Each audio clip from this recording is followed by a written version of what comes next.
Merhaba arkadaşlar. Nasılsınız? Hello Turkish kanalına hoş geldiniz. İkinci kitaptan devam ediyoruz. Dördüncü üniteye geldik. Temel seviye Elementary Level. Şimdi dersimize başlayalım. 13. ders. Nerelisiniz? Dinleyiniz ve kontrol ediniz. 1. Senegal 2. Brezilya 3. Nijerya 4. Türkiye 5. Rusya 6. Çin 7. Kenya 8. Almanya 9. Kanada 10. Fransa 11. Japonya 12. İspanya Videoyu geriye alın. Bir kere daha dinleyin ve cevaplarınızı kontrol edin. İşte cevaplar. Tablodaki boşlukları uygun kelimelerle doldurunuz. Burada 4 kısım var. Birinci kısım ülke, ikinci kısım millet, üçüncü kısım dil, dördüncü kısım başkent. Ülke Türkiye, millet Türk, dil Türkçe, başkent Ankara. 2.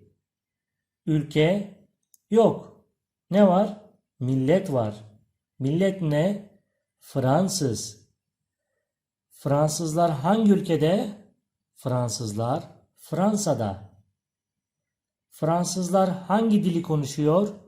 Fransızlar Fransızca konuşuyor. Fransa'nın başkenti neresi? Fransa'nın başkenti Paris. 3. Japonya. Japonya'da hangi millet var? Japon var. Japonya'da hangi dil konuşuluyor? Japonya'da Japonca konuşuluyor. Peki Japonya'nın başkenti neresi? Japonya'nın başkenti Tokyo. 4. Burada ülke yok. Millet yok. Ne var? Dil var. Hangi dil? Almanca. Almanca hangi ülkede konuşuluyor? Almanca Almanya'da konuşuluyor. Hangi millet var? Alman var. Peki Almanya'nın başkenti neresi? Almanya'nın başkenti Berlin. 5. Ülke yok, milliyet yok, dil yok. Ne var? Başkent var. Ne var burada? Pekin. Peki Pekin nerenin başkenti? Pekin Çin'in başkenti. Çin. Çin'de hangi millet var? Çin'de Çinli var. Peki Çin'in dili ne? Çince. 6. Ülke yok. Millet İngiliz. İngilizler hangi ülkede? İngilizler İngiltere'de. Millet İngiliz. İngilizler hangi dili konuşuyor? İngilizler İngilizce konuşuyor. Başkent neresi? Başkent Londra. Siz de bunun gibi kendinizle alakalı bölümü yapabilirsiniz. Mesela ülke Mısır, Arap, Arapça Kahire, Rusya, Rus, Rusça Moskova. Bunun gibi arkadaşlar. İşte cevaplar.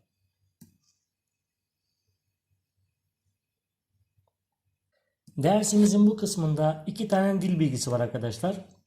Bir önceki kitapta bu konuyu anlatırken bu dil bilgisini ayrıntılı bir şekilde anlatmıştım. Videonun altında açıklama bölümünde bu videoların linklerini ekleyeceğim. Oradan ayrıntılı bir şekilde öğrenebilirsiniz. Şimdi kısaca geçiyorum arkadaşlar. L, li, lu, lü. Yani nereli sorusunun cevabı bu ekler getirilerek oluşturuluyor arkadaşlar. Bakın nereli. Nereli? Rusya, Rusyalı. Türkiye, Türkiyeli. İstanbul, İstanbullu. Üsküp, Üsküplü. Ürdün, Ürdünlü. Mısır, Mısırlı. Almanya, Almanyalı. İngiltere, İngiltereli. Bu şekilde söyleyebiliyoruz. Zaten kuralımızı biliyorsunuz arkadaşlar. Kuralımız neydi? A harfi ve I harfi geldiğinde L gelecek. E ve I harfi geldiğinde Li gelecek. O ve U harfi geldiğinde Lu gelecek. Ö ve Ü harfi geldiğinde ise Lü gelecek arkadaşlar. Kuralımız bu şekildeydi. Daha ayrıntılı aşağıdaki linkteki videoyu izleyebilirsiniz. Bu da ikinci dil bilgisi. Ca, ce, ça, çe. Yapım eki millet adlarına gelir ve dil adları yapar. Bu ek millet isminin yanına geldiğinde onu dil anlamına getirir arkadaşlar. Mesela Türk, Türkçe, Japon, Japonca, Rus, Rusça, İngiliz, İngilizce. Şimdi burada bir fark var dikkat ettiyseniz. Kalın harflerde ca gelecek, ince harflerde c gelecek. Peki ça, ç ne zaman gelecek? Hatırlarsanız bir önceki kitapta anlatmıştık bunu. Ça ve ç son harfi F, S, T, K, Ç, Ş, H, P yani fıstıkçı şahap harfleri olunca Ç harfi geliyor arkadaşlar. Aşağıdaki linkte bu konunun ayrıntılı anlatımını göreceksiniz arkadaşlar. Siz hangi dili konuşuyorsunuz? Farsça, Arapça, Arnavutça, Yunanca, Rusça, Almanca, Azerice, Gürcüce, Bulgarca. Siz hangi dili konuşuyorsunuz? Aşağıdaki diyaloğu dinleyiniz ve okuyunuz. Nerelisiniz? Türkiye'liyim. Ana diliniz ne? Ana dilim Türkçe. Hangi yabancı dilleri biliyorsunuz? Almanca ve biraz İngilizce biliyorum. Ya siz? Ben Fransızca, Türkçe ve İngilizce biliyorum. Benim ana dilim Fransızca. Diyaloğu dinlediniz. Sizler de bu diyalog gibi benzer diyaloglar kurabilirsiniz. Çalışma kitabındaki etkinliklere bakalım. Burada bayraklar var arkadaşlar. Bayraklar. Hangi ülkenin bayrakları? Ben size sayayım. Türkiye, Brezilya, Kenya, Senegal, Almanya, Nijerya, Fransa. Aşağıdaki kelimeleri uygun başlıkların altına yazınız. Ülkeler, milliyetler, diller. Türkiye, ülke. Korece. C yani dil ekidir arkadaşlar. Diller kısmına gelir. Alman. Alman milliyet ismidir arkadaşlar. Kenyalı. Kenyalı milliyet ismidir arkadaşlar. Japonya. Japonya ülke ismidir arkadaşlar. İspanyol. İspanyol bir millettir. İtalyanca. Ca dil eki yani dildir arkadaşlar. Türkçe. Türkçe de dildir arkadaşlar. Bakın burada bir dil eki var. Rus. Rus bir millettir. Kanada. Kanada bir ülkedir arkadaşlar. Arapça. Ça eki gelmiş yani dildir arkadaşlar. Fransa. Fransa ülkedir. Burada iki resim var. Bakın ne yazıyor burada? Yusuf, Türkiye, Türk, Türkçe. Sofya, Meksika, İspanyol, İspanyolca. Yusuf nereli? Yusuf Türkiyeli. Onun milliyeti ne? O Türk. O hangi dili konuşuyor? O Türkçe konuşuyor. Sofya nereli? Sofya Meksikalı. Onun milliyeti ne? Onun milliyeti İspanyol. O hangi dili konuşuyor? O İspanyolca konuşuyor. Aşağıdaki sorularla cevapları eşleştiriniz. Senin adın ne? Benim adım Von Kristin. Sen Kanadalı mısın? Hayır, ben Kanadalı değilim. Sen nerelisin? Ben Almanyalıyım. Hangi şehirde yaşıyorsun? Berlin'de yaşıyorum. Senin milliyetin ne? Ben Almanım. Senin ana dilin ne? Ana dili yani asıl dili, annesinden öğrendiği dil hangisi? Onu soruyor. Benim ana dilim Almanca. Sen Rusça biliyor musun? Hayır, ben Rusça bilmiyorum. Sen hangi yabancı dilleri biliyorsun? Yabancı diller yani diğer diller arkadaşlar. Ben Türkçe, İngilizce ve İspanyolca biliyorum. Cevaplarımız bu şekilde. Diğer dersimize geçtik. 14. ders. Hangi şehirde yaşıyorsunuz? Aşağıdaki diyaloğu dinleyiniz ve okuyunuz. Merhaba, ben Erkan. Senin adın ne? Benim adım Alberto. Nerelisin Alberto? İspanyalıyım. Hangi şehirde yaşıyorsun? Valencia'da yaşıyorum. Peki İstanbul'da ne yapıyorsun? Buraya ailemle tatile geldik. İstanbul'u sevdin mi? Evet, çok sevdim. İstanbul gerçekten harika bir şehir. Ben de İstanbul'u çok seviyorum. Bu arada çok güzel Türkçe konuşuyorsun. Teşekkür ederim. Türkçeyi nasıl öğrendin? Sınıfımda Türk arkadaşlarım var. Onlar bana Türkçe öğretiyorlar. Ya sen? İspanyolca biliyor musun? Hayır, bilmiyorum. İspanyolca zor mu? Kesinlikle çok kolay. Türkçeye benziyor. Kendi kendine öğrenebilirsin. Emre, Kapalı Çarşı nerede biliyor musun? Evet, biliyorum. Neden sordun? Orayı gezmek istiyorum. Beni oraya götürebilir misin? Elbette. Teşekkür ederim. Sana zahmet olacak. Estağfurullah. Lafı bile olmaz. Diyalogumuzu dinledik.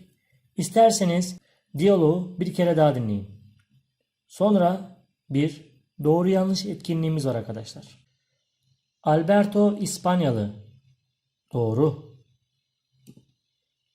Alberto Valencia şehrinde yaşıyor. Doğru. Alberto İstanbul'a tatile geldi. Doğru. Alberto İstanbul'u çok sevdi. Doğru. Alberto Türkçeyi kendi kendine öğrendi. Hayır, Alberto Türkçeyi sınıfındaki arkadaşlardan öğrendi. Yanlış. Erkan İspanyolca bilmiyor. Doğru. Erkan İspanyolca bilmiyor. Alberto'ya göre İspanyolca zor bir dil. Hayır, İspanyolca kolay bir dil. Yanlış. Cevaplarımız bu şekilde arkadaşlar. Ali ve Boris'in kendileri hakkındaki konuşmalarını dinleyiniz. Merhaba, ben Ali. Türkiye'liyim. Ankara'da yaşıyorum. Türk'üm. Benim ana dilim Türkçe. Ben 2 yabancı dil biliyorum. Bunlar İngilizce ve İtalyanca. Merhaba, ben Boris. Rusyalıyım. Moskova'da yaşıyorum. Rusum.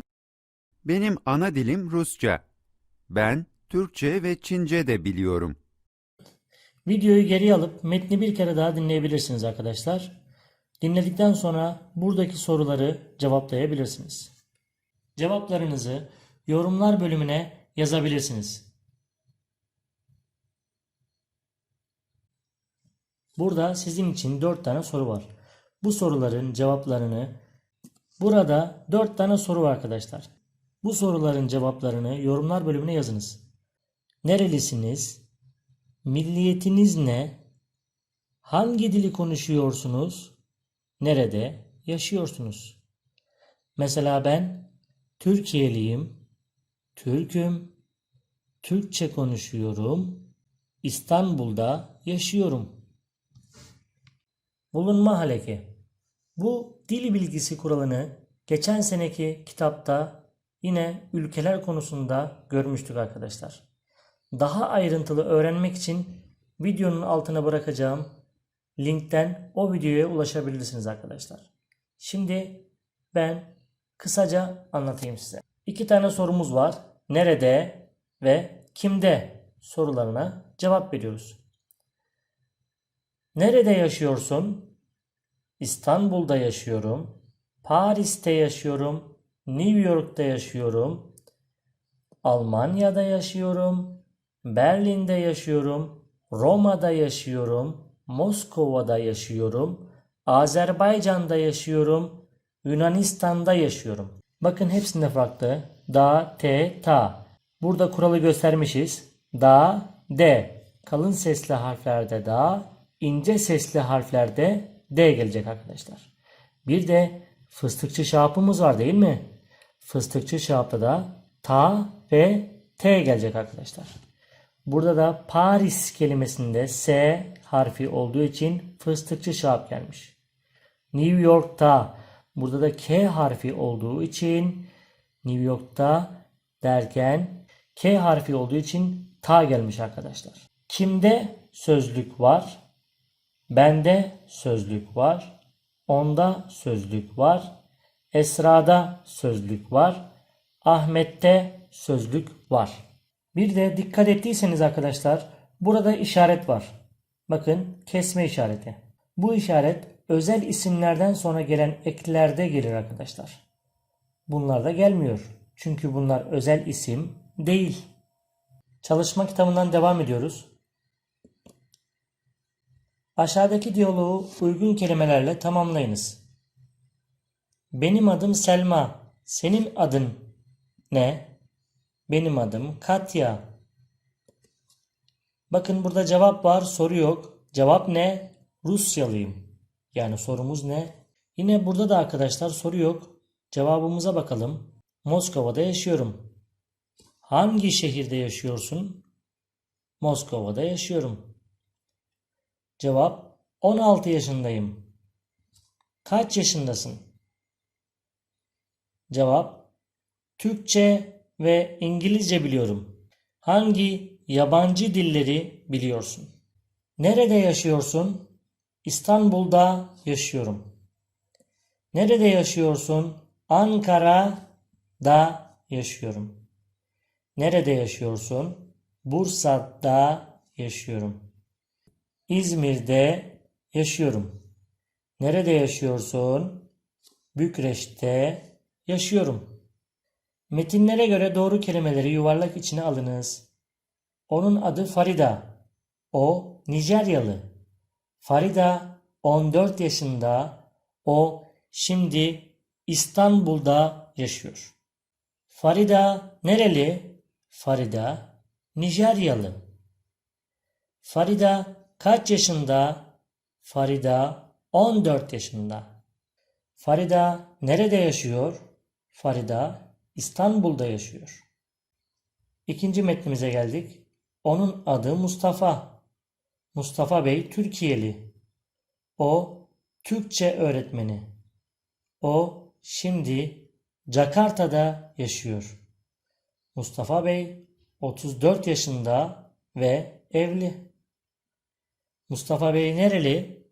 Mustafa Bey Türkiye'li. O ne iş yapıyor? Mustafa Bey öğretmen. Mustafa Bey bekar mı, evli mi? Mustafa Bey evli. Üçüncü metnimizi okuyoruz. Onun adı Akira. O Japon. Akira Tokyo'da yaşıyor. Akira 13 yaşında ve öğrenci. Akira'nın milliyeti ne? Akira'nın milliyeti Japon. Akira nerede yaşıyor?